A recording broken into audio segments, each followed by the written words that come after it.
If you want happiness for an hour, take a nap. If you want happiness for a day, go fishing. If you want happiness for a year, inherit a fortune.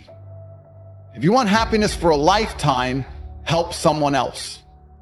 Happiness is a skill. Mastering that skill starts with managing your thoughts. People believe that you cannot influence your thoughts. Do you think about the past all the time? You're not the only one. In fact, most people's thoughts are similar to cinemas that play old movies over and over again. What will you accomplish by replaying a nasty breakup in your mind? Or that one time when your manager yelled at you? That is in the past, and you cannot do anything about it. Similar to influencing negative emotions such as anger, regret, frustration, you can control joy as well. We think that our emotions determine our mood. That is only true to a certain extent. It is also true that we influence our emotions with our thoughts. So this goes hand in hand, and it means that you can control joy by thinking and acting happy. Some people are always cynical and believe that being happy is for children or naive people. They are utterly sad and often argue that they are being realistic instead of pessimistic. Remember, the goal of life is to live a happy life. Being cheerful makes life 10x better than it is. Next time when a negative person or a bad situation confronts you, do not worry about it for too long. Instead, always focus on the positive things. Even if you are in a situation you do not enjoy, try to think of something you do like about that situation. For example, when you lost a loved one, think of all the beautiful memories you have of that person. When you are stuck in traffic, which caused you to miss an important meeting, enjoy some of your favorite music or listen to an audiobook in your car. There are many things in life you simply cannot influence. So, instead of worrying about them, see the good in bad situations.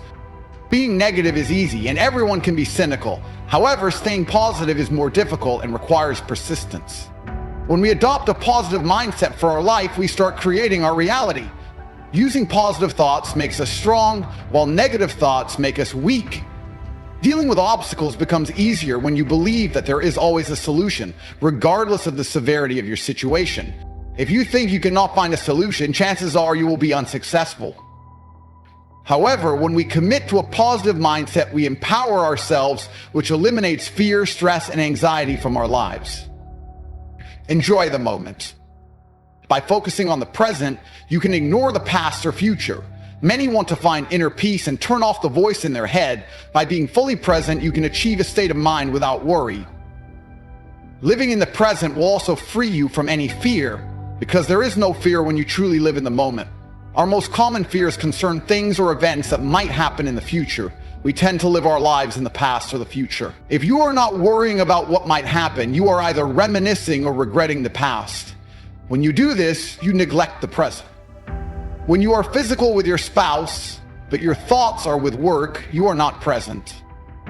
Your partner deserves your full attention. The present is important because life does not occur in the past or future. Things happen before our eyes, and if we do not pay attention, we miss a moment that will be forever gone. Events occur in a flow of present moments. Even when you replay a feeling from the past, that feeling was once experienced in the present. Therefore, when you say that something happened in the past, that is not true. When something occurs, it always happens in the present. Your memories also occurred in a moment that once was the present for you. Worrying about the future or dwelling on the past will yield nothing, whereas living in the present moment does. If you manage to live in the present moment, you will experience neither stress nor anxiety. There is no reason to fear something that has not happened or regret something from the past. You have no control over those things. Similarly, worrying about looming deadlines can create excessive anxiety. Instead, focus on solving one part of the problem at a time. By deconstructing your challenge and dealing with them step by step, you take care of your problems in the present moment. You might wonder, how can you enjoy the moment when something bad occurs to you? If something happens that causes stress and pain, it is very real and it happens in the present moment. Eckhart Tolle writes in his book, The Power of Now, that the stress you experience when something bad happens is self-created inner resistance to external factors that we cannot change. As a result, we experience pain because we are unsatisfied and powerless about a situation. When we experience a situation that frustrates us, we feel anger, and that anger will constrain our ability to think rationally.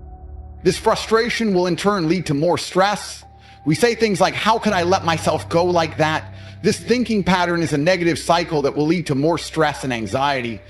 Mental suffering is always self-created and comes from inside yourself. That means you can also decide to stop it. Life is not meant to be suffered. It's meant to be lived, enjoyed, loved, and truly experienced. Stop feeding your ego. The main thing that stands in the way of practicing happiness is our ego. Our ego controls our thoughts and behaviors without us realizing it. Most people are not aware of their ego, which makes it difficult to control their happiness. Ego is also a problem in relationships. What is more important in your relationship, winning arguments or true love and connection? With many relationships, it looks like winning arguments is more important than love, connection, affection, support, and having a good time with each other. Next time when you are getting into an argument, stop and ask yourself whether you or your ego is having the argument. Stop thinking. Once you realize that your mind and ego are causing you stress and anxiety, you need to separate yourself from both your mind and ego. The way to detach yourself from your thoughts and ego is by becoming fully conscious of your mind. Your mind is more powerful than you think. If we do not understand it, our mind will control us. You can detach yourself from your ego by observing your mind and thought. The following exercise helps you to achieve this. 1. Remove yourself from your thoughts. After you're done with this video, start with observing your thoughts from a third-person perspective. Picture yourself looking at what your mind is thinking. Just observe when your mind wanders off to the past or future. 2. Accept your thoughts. Do not judge your thoughts. This exercise is all about observing. You will notice that you are almost constantly thinking about something, and nearly 90% of those thoughts are about the past and future. This voice in your head is a massive cause for your self-inflicted stress and anxiety. 3. Ignore your thoughts. Instead of following your thoughts, stop yourself when you notice that you are being unreasonable. Otherwise, you end up like a dog that is chasing cars. For example, when you agree to have a call with your friend at 7 p.m. and she does not call you, do not judge her. Stop following your thoughts. She might be in the middle of something. You do not know the reason she has not called you yet, so do not worry about it.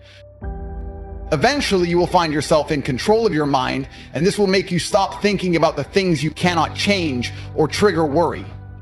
Set goals. The greater danger for most of us isn't that our aim is too high and miss it, but that it is too low and we reach it. I have a love-hate relationship with goals. I hate goals because they cause tunnel vision. I love goals because they give you a sense of direction.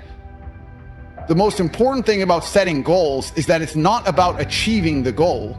It's about the process that leads you to the goal. I can assure you that you won't get lasting happiness when you achieve your goals. Have you ever set out a goal, achieved it, and thought, now what? That is what I'm talking about. It's not about achieving the goal.